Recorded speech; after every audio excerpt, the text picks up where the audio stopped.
السلام علیکم ورحمۃ اللہ۔ آپ سب خواتین و حضرات کیسے ہیں؟ وعلیکم السلام ورحمۃ اللہ۔ اللہ کا شکر ہے۔ بسم اللہ الرحمن الرحیم۔ آج ہم انشاءاللہ حضرت قلندر بابا اولیاء رحمۃ اللہ علیہ کی کتاب لوح و قلم میں اپنی گفتگو کو آگے بڑھائیں گے۔ جی بالکل۔ پچھلی بار ہم صفحات 11 سے 14 تک پہنچے تھے۔ تھوڑا سا یاد دہانی کے طور پر ہم نے بات کی تھی کہ خواب دیکھنے کی جو ہماری صلاحیت ہے وہ کیسے روح اور اس کی صلاحیتوں کا پتہ دیتی ہے۔ جی، اور یہ بھی کہ کیسے بے خیالی میں یا نیند میں ہمارے اندر کا اصل انسان کام کرتا رہتا ہے، لیکن ہمیں شعوری طور پر خبر نہیں ہوتی۔ ہاں، اور وہ مضمون نگار والی مثال بھی تھی کہ کیسے ایک خیال تحت شعور یعنی ثابتہ سے لاشعور یعنی عیان اور پھر شعور تک سفر کرتا ہے۔ بالکل، اور یہ کہ انبیاء کرام علیہم السلام کے علم کا آغاز بھی اسی طرح ہوتا ہے۔ اور ایک بہت اہم نکتہ تھا تجسس کا، کہ یہ اللہ کے صفت محیط کا عکس ہے جس سے ہم اپنے باطن کے ذریعے کائنات سے جڑ سکتے ہیں۔ جی، تو آج ہم صفحہ 15 سے شروع کر رہے ہیں۔ یہاں ایک نیا عنوان شروع ہو رہا ہے۔ اچھا، وہ کیا ہے؟ مصنف فرماتے ہیں کہ حالت رویا یعنی خواب کی حالت میں جو صلاحیتیں استعمال ہوتی ہیں ان کے 6 مدارج یا درجات ہیں۔ 6 درجات؟ اچھا، یعنی یہ جو خواب دیکھنے کی صلاحیت ہے اس کی بھی لیولز ہیں؟ جی بالکل، یہ ایک پورا نظام ہے۔ مصنف نے ان کے نام بھی بتائے ہیں۔ کیا نام ہے؟ پہلا ہے کشف الجو، پھر کشف اللاحقہ، کشف المنام، کشف الملکوت، کشف الکلیات، اور چھٹا ہے کشف الوجوب۔ ماشاءاللہ، کشف الجو، کشف اللاحقہ، کشف المنام، کشف الملکوت، کشف الکلیات، کشف الوجوب، یہ تو بہت گہرے نام لگ رہے ہیں۔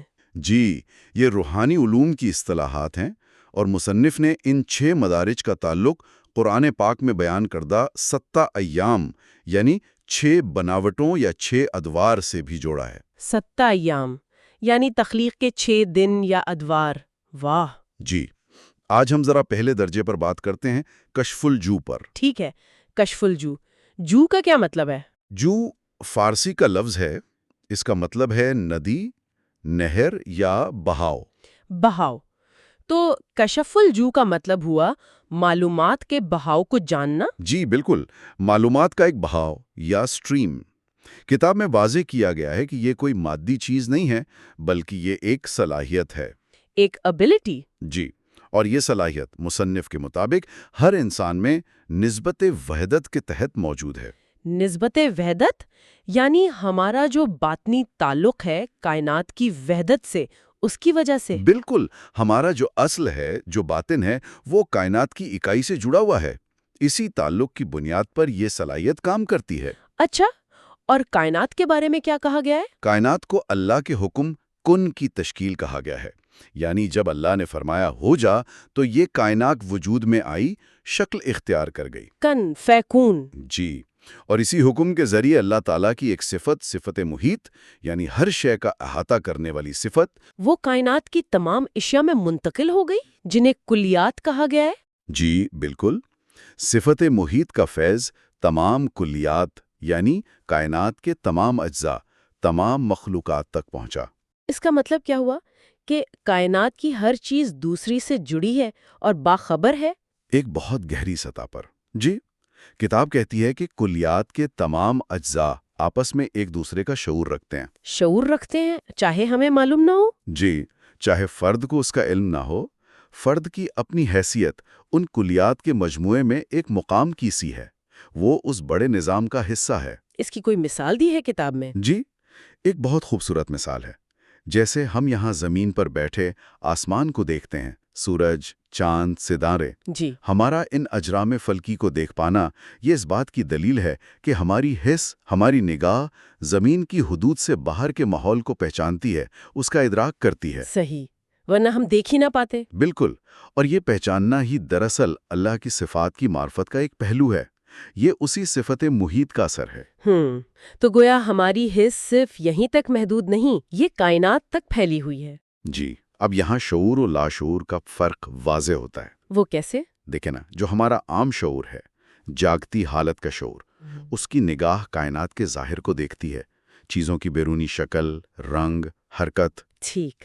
لیکن جو ہمارا لاشعور ہے، یا جسے کتاب میں تحت و شعور یا باطن کہا گیا ہے، اس کی نگاہ کائنات کے باطن پر ہوتی ہے.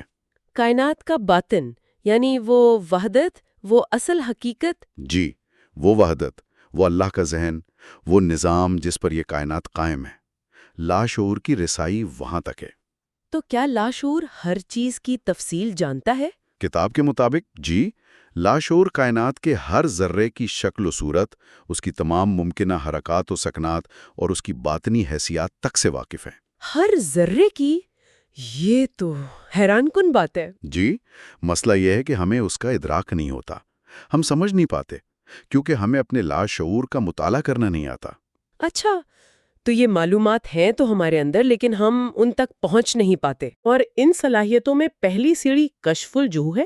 بالکل، کشف الجو وہ پہلی صلاحیت ہے جس سے انسان اس معلومات کے بہاؤ سے جڑنا شروع کرتا ہے. یہاں پھر وہی مضمون نگار والی مثال کام آئے گی شاید؟ جی، مصنف نے اسی مثال کو دوبارہ استعمال کیا ہے.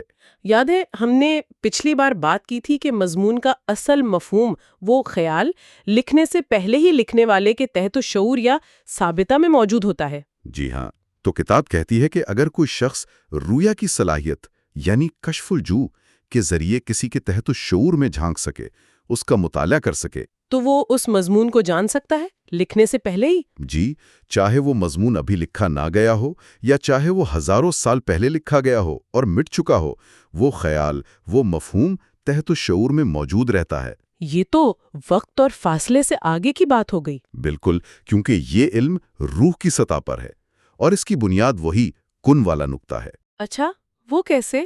جب اللہ نے کن فرمایا تو صرف یہ نہیں کہ چیزیں بننا شروع ہوئیں، بلکہ ازل سے ابد تک کی ہر شے اپنی تمام ترتیب، اپنی تمام ممکنہ حالتوں اور حرکات و سکنات کے ساتھ ایک آن میں موجود ہو گئی. سب کچھ ایک ساتھ؟ جی، ایک کلی نقشے کی طرح. پھر وقت کے ساتھ ساتھ وہ چیزیں ظاہر ہوتی ہیں جو اس نقشے میں پہلے سے موجود ہیں. کتاب کا جملہ ہے، کوئی غیر موجود موجود نہیں ہو سکتا. کوئی غیر موجود موجود نہیں ہو سکتا، یعنی جو ہو رہا ہے یا ہوگا وہ پہلے سے موجود ہے. جی، اللہ کے علم میں، اس کائناتی پروگرام میں وہ پہلے سے نقش ہے، صرف اس کا ظہور ہوتا ہے. یہ سمجھنا واقعی ذہن کو جھنجھوڑ دیتا ہے. اتنا بڑا تصور ہے. جی، یہ گہری باتیں ہیں. ان کو سمجھنے کے لیے عام سوچ سے ہٹ کر دیکھنا پڑتا ہے. کیا کتاب اس کو سمجھنے کا کوئی طریقہ، کوئی مینٹل اپروچ بتاتی ہے؟ جی ہاں، ایک بہت ہی اہم اصول بیان کیا گیا ہے صفحہ 17 پر. وہ ہے غیر جانبداری کا اصول. غیر جانبداری؟ امپارشیلٹی؟ عدالت کی طرح؟ مطلب؟ دیکھیں نا، عدالت میں دو فریق ہوتے ہیں، مدعی اور مدعا علیہ. دونوں اپنا اپنا موقف پیش کرتے ہیں. جی. لیکن عدالت خود فریق نہیں بنتی. وہ دونوں کی سنتی ہے، مگر فیصلہ شواہد اور قانون کے مطابق کرتی ہے. وہ غیر جانبدار رہتی ہے. صحیح، وہ کسی کی طرف داری نہیں کرتی پہلے سے. بالکل. تو مصنف کہتے ہیں کہ فکر کے یعنی سوچنے کے دو زاویے ہوتے ہیں. ایک تو اہل معاملہ کا زاویہ، یعنی جو لوگ اس معاملے میں ملوث ہیں، فریق ہیں. ٹھیک. دوسرا زاویہ ہے غیر جانبدار مبصر کا، یعنی عدالت والا زاویہ. تو ہمیں معاملات کو سمجھنے کے لیے دوسرا زاویہ اپنانا ہوگا. جی، جب انسان اپنے ذاتی خیالات، پسند ناپسند، تعصبات سے ہٹ کر، غیر جانبدار ہو کر، صرف جاننے کی نیت سے یعنی تجسس کے ساتھ کسی چیز کو دیکھتا ہے. تجسس یعنی کیوریوسٹی. جی، خالص تجسس. پھر حقائق اس پر منکشف ہونا شروع ہوتے ہیں، جیسے ایک سائنسدان کرتا ہے. وہ غیر جانبداری سے مشاہدہ کرتا ہے، تجربہ کرتا ہے، تبھی کوئی نتیجہ نکالتا ہے. بات تو صحیح ہے. اگر پہلے سے ذہن بنا لیں تو پھر صحیح تصویر نظر نہیں آتی. بالکل. اور یہ تجسس اور غیر جانبداری کی صلاحیت یہ اللہ تعالیٰ نے ہر انسان کو ودیت کی ہے. ہر انسان کو؟ کیوں؟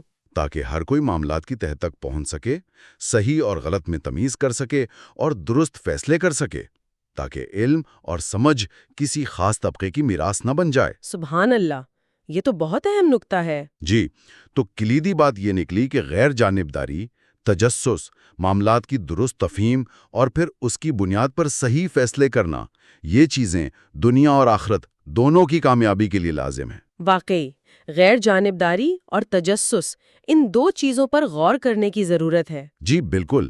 آج ہم نے کشف الجو کے تعارف اور پھر اس گہرے علم کو سمجھنے کے لیے غیر جانبداری کی اہمیت پر بات کی۔ جی، اور یہ بہت ہی اہم بنیادیں ہیں آگے کی گفتگو کے لیے۔ میرے خیال میں آج کے لیے یہاں رکتے ہیں۔ جی، مناسب رہے گا۔ ان نکات پر غور و فکر کرنے کا موقع بھی مل جائے گا۔ انشاءاللہ اگلی نشست میں ہم یہیں سے صفحہ 17 سے آگے بات شروع کریں گے۔ انشاءاللہ۔